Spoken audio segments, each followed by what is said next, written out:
Hello friends, welcome to Bhupal's innings. Cricket ஸ்டோரியில் இன்னைக்கு நம்ம பார்க்க போகிறது பாகிஸ்தான் டூர் ஆஃப் நியூசிலாந்து அவங்களுடைய 5th T20 மேட்ச். இந்த மேட்ச் பார்த்தீங்க அப்படின்னா வெல்லிங்டன்ல நடக்குது.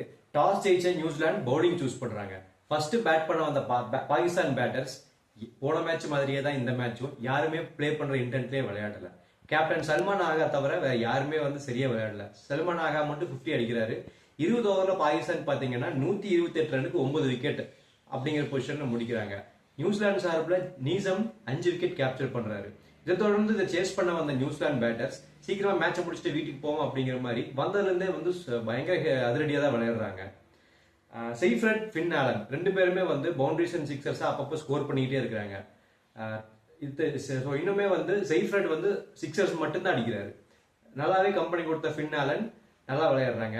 6 ஓவர்ல கிட்டத்தட்ட மேட்சையே முடிச்சிடுறாங்க. 6 ஓவர்ல 92 ரனுக்கு நோ லாஸ் அப்படின்னு ரொம்ப ஸ்ட்ராங்கான பொசிஷனுக்கு நியூசிலாந்து வர்றாங்க. பாகிஸ்தான் மன ஆறுதலுக்காக ஒரு 2 விக்கெட் எடுக்கிறாங்க. மேட்சையும் 10 ஓவர்ல முடிக்கிறாங்க. செய்ஃப்ரட் 97 ரனுக்கு நாட் அவுட்ல நிக்கிறாரு. மேட்சையும் ஜெயிக்கிறாங்க. 4-1 அப்படின்னு சீரீஸையும் கைப்பற்றுறாங்க New Zealand.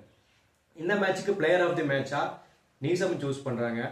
Player of the series அவார்டை செய்ஃப்ரட் வாங்கினாரு. இந்த சீரீஸ்ல மட்டும் அவர் 249 ரன் அடிச்சிருக்காரு. Subscribe for more videos.